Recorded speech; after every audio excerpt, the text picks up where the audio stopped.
Hey guys, welcome back to Clownfish TV. This is Kneon. We're going to talk about the Joker. We're still talking about Joker months after it debuted in theaters, weeks after it's left most theaters. It is coming to home video very soon. I think it's going to be on digital in another week or two, if I recall correctly. But Joker is still breaking records. It passed Aladdin, Disney's Aladdin, at the box office to become the 6th highest grossing movie of the year, and that is without China. A major market. That's without China. So we're going to talk about that and talk about Joaquin Phoenix voted Best Actor by New York film critics online. So all the media's attempts to destroy this movie didn't work. It didn't work. The Joker's making tons of money. It's getting critical acclaim. Maybe Joaquin Phoenix will get an Oscar nomination. There's been talk of that. That would be pretty cool. So before we get into the video, please subscribe for more pop culture, news, views, and rants here on Clownfish TV. We've passed 80,000 subs. Thank you for that. We talk about pop culture. We talk about movies. We talk about comic books. We talk about animation. Pretty much whatever interests us that day, whatever you guys are talking about, that's what we want to talk about. So we are talking about the Joker. Again, we've been following Joker since the movie was announced, having initial reactions to Joaquin Phoenix's unique look in this movie, having reactions to the trailers, watching the media try to destroy this movie as we got closer and closer to its premiere, and watching the media attach all kinds of nasty things to this movie because, you know, we have to. It was almost like they were secretly hoping something bad was going to happen because of this movie, because we can't have something out there that audiences like without the media telling you whether or not you should or should not like it. So this coming from comicbook.com, Joker passes Aladdin at box office to become the 6th highest grossing movie of the year. No comments on this either. Why so serious? Comicbook.com. Joker was released in theaters back in October and has surprised many, including most of the journalists, I think, on these websites. Surprised many by breaking tons of box office records. First, the DC film broke many October records before beating Deadpool to become the highest grossing R-rated film of all time. And it was revealed last month that the movie had become the first R-rated movie in box office history to earn $1 billion. According to Box Office Mojo, the film just hit another milestone, beating Aladdin to become the 6th highest grossing movie of the year. Joker has now made $1 billion, $1,050,891,623. I think that's right. Worldwide being Aladdin's yada yada. Yeah, okay, it's a couple 100,000 difference. There currently, Aladdin is still slightly ahead in domestic sales, having earned $355,000 over Joker's $331,000. But you got to remember, Aladdin was for general audiences. Joker was rated R. So for Joker to pull that off, you know, being an R-rated movie, and for Joker to almost beat Aladdin in the U.S. without kids going to see it, and with Joker beating Aladdin worldwide with the Chinese box office on a shoestring budget compared to Aladdin. Aladdin's a very expensive movie.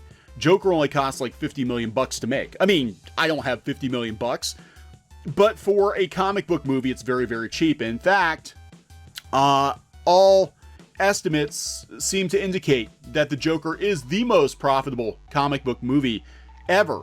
Again, because of its tremendous box office, because of its relatively low budget. So now they're talking about doing a Two-Face movie in the same vein. I think that could be really cool if they got the right actor for Two-Face. I forget who they're talking about playing Two-Face, but it's got to be better than Tommy Lee Jones' version of Two-Face. That's for damn sure. And he would have been good if he took it seriously, but too campy. I want to see a Two-Face done right. So the only movies to beat Joker in 2019 are Toy Story 4, Captain Marvel, Spider-Man Far From Home, The Lion King, and Avengers Endgame. So just a handful of tentpole Disney movies beat Joker. And I guess Far From Home is kind of a Disney movie, kind of. Joker was met with mostly positive reviews when it premiered at the Venice Film Festival, where it earned the festival's top prize. However, the film's Rotten Tomatoes score dropped down to 78% once it was screened again at the Toronto Film Festival. Because we're talking about Toronto, and we cannot have this toxic movie make a lot of money, can we? And now it's reached 69%, so people find it problematic. Despite the mixed reviews from critics, the audience score remains high. Comicbook.com's own Brandon Davis loved the film, calling it an insane masterpiece. You can read his review.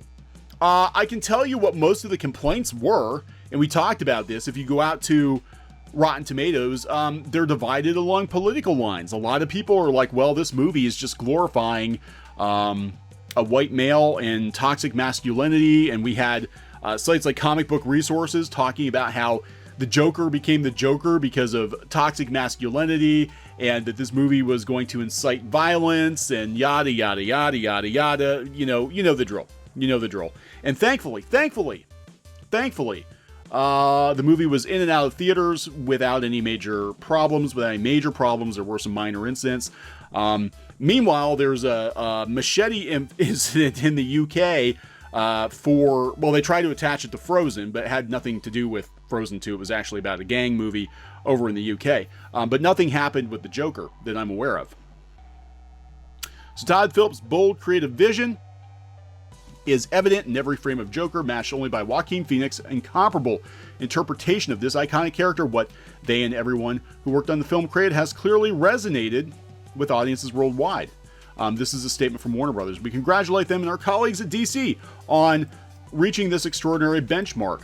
I think they need to add, we congratulate them and our colleagues at DC on shutting down the Access Media who tried to destroy our movie. And this is exactly what happened.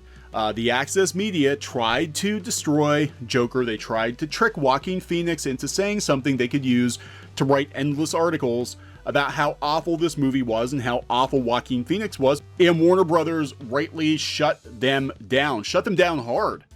They shut them down hard. They would not allow the press to ask any questions at the premiere.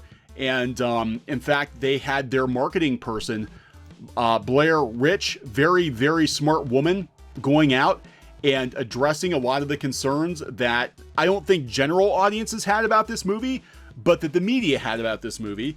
And she basically shot people down again. She said the Joker was pulled into a discussion, of course, talking about violence, that it did not belong in. That it did not belong in this discussion. She shut these people down hard, but they still tried. After the Joker came out, when they couldn't get the Joker, when the violence didn't occur, like I think a lot of these people wanted it to prove a point, when the violence did not happen, then they tried attacking the Joker because it used a Gary Glitter song. Of course, the very famous step scene, they used the Gary Glitter song, which is played at like all kinds of sporting events. Even current day, it's been banned from, I guess, the NBA, but they still play it at a lot of local sporting events. And Gary Glitter doesn't get any money.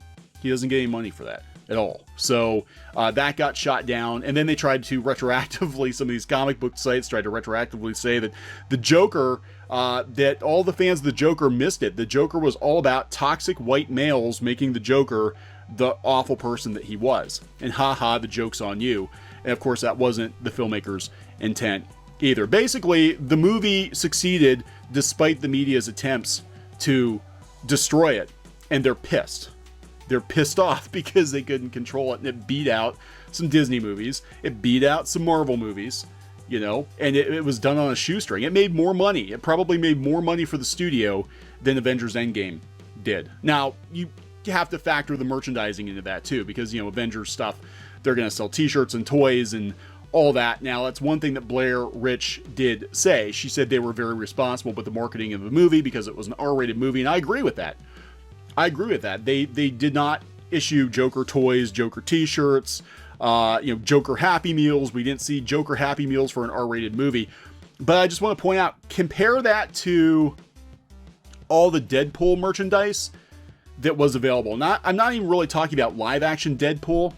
I'm talking about comic book Deadpool, but I guess it's all in the same kind of a thing here, where there were Deadpool toys and Deadpool t-shirts and Deadpool trinkets that frankly kids liked and kids bought. And again, that's more on the comic book side than it is on the movie side. But Warner Brothers probably was sitting on a gold mine financially, and they could have pushed out a bunch of Joker stuff, and they didn't do it. They're just like, hey, This movie is rated R. It's going to be controversial. And it could also be they didn't have any faith in the movie. I mean, it could be that they did not have any faith in the movie because, you know, they didn't even finance the whole thing. It was only $50 million. They didn't finance the whole thing themselves. They actually split it with other studios. But now it's the most profitable comic book movie ever. So Joaquin Phoenix voted Best Actor by New York Film Critics Online. What about the 69% on Rotten Tomatoes? What about the 69% on Rotten Tomatoes? Joaquin Phoenix won the Best Actor of the Year recognition from the New York Film Critics Online. Phoenix's performance has been generating awards buzz since the film debuted. In the film, Phoenix plays Arthur Fleck, a mentally ill stand-up comic living in poverty while caring for his sick mother. Over the course of the film, the abuse Fleck receives transforms him into the Joker, nihilistic criminal who incites a riot in Gotham. And again, according to comic book resources, it's all the toxic men. Had nothing to do with Mom. Warner Brothers is pushing the movie in multiple Academy Awards categories, with Phoenix seeming to be a strong candidate for a nomination in the Academy's Best Actor category. He might get it, because Joaquin Phoenix, you know, he's kind of an actor's actor, and he might get it.